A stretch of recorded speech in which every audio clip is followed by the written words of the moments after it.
पहिरीं हिननि मूं ते चोरी जो इल्ज़ाम हयो, चई हीअ असांजा पैसा चोरी करे वई आहे, हीअं करे वई आहे, हीअं करे वई आहे। हीअ कची आंटी जी मुंहिंजी शादी थी आहे, मूंखे मारींदा रहंदा हुआ ऐं कुटींदा, ऐं मूंखे सफ़ीना ॾे वठी वेंदी हुई, सफ़ीना जे धंधे ते। पोइ मूं हुननि खे चयो, मूं चवां सफ़ीना जे धंधे ते कोन हलंदसि, असीं ग़रीब आहियूं, असांजी इज़त आहे, सुभाणे वधिजी वेंदा त मुंहिंजी नंढड़ी जो छा थींदो।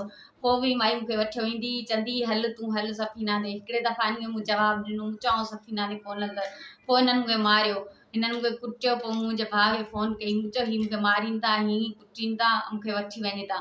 पोइ मुंहिंजे भाउर आया बि मूंखे वठण, त हिननि मूंखे फ़ोन हिननि मुंहिंजी खसे वरिती। ही मुंहिंजा भाउ पहुता। पोइ हिननि मुंहिंजी लोकेशन कढाई मोबाइल जी, चयूं त तो पंहिंजे भाउ खे पेती खणी चोरी ॾिनी आहे, पर मूं मुंहिंजे भाउ खे चोरी पेती कोन करे ॾिनी आहे।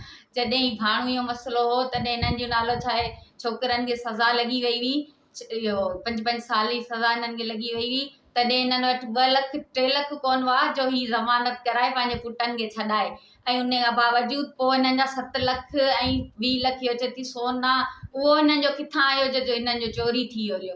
पोइ बेगुनाह मूं ते इल्ज़ाम हयूं, ऐं ही सफ़ा ख़राबु आहिनि। फाइज जेको आहे उन ते सफ़ीना जो थियो, ॿधिजी वियो, उहो चालान बि थी वियो उन मातली में, बिल्कुलु 2 कट्टा खणियो ई साम्हूं बीठो आहे डिगड़ी मां धीअरूं सभु हाणे कनि पिया, नंढा वॾा सॼे टंड गुलाम जी शहर खे ख़बर आहे सफ़ीना हिननि जी धड़ाधड़ पई हले।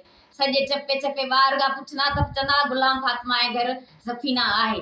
ॿ नंबरी माण्हू आहिनि, माना सफ़ीना खपाइनि, चर्स खपाइनि, ठरो खपाइनि, ऐं माइन ॻाल्हाइनि। मूंखे चवंदी धारिया माण्हू वठी ईंदी, मूंखे चवंदी हुई त तूं हिननि सां ॻाल्हाए पंहिंजे पुटनि जी ज़मानत थिए, पर आउं हुननि सां कोन ॻाल्हाईंदी। तव्हां चवंदी गैर माण्हू आहिनि, आउं हुननि सां कोन ॻाल्हाईंदसि। पोइ मूंखे इहो वाइदली ऐं इरफान मुंहिंजो ॾेर, इहे ॿई मूंखे धमकियूं ॾींदा हुआ, मारींदा हुआ, ऐं मुंहिंजी ससु गुलाम फातिमा इहा मूंखे माना धमकियूं ॾींदी, मारींदी। पोइ उन कमनि ते कोन हलियसि। पोइ मूं ते बेगुनाह चोरी जो इल्ज़ाम हयूं, मूंसां ज़ुल्म कयूं, ऐं अञा ताणी मूंखे धमकियूं ॾींदा अचनि त असीं तुंहिंजे भाउ खे बदिराईंदासीं, तोखे बसी मारींदासीं, धमकियूं ॾींदा अचनि मूंखे।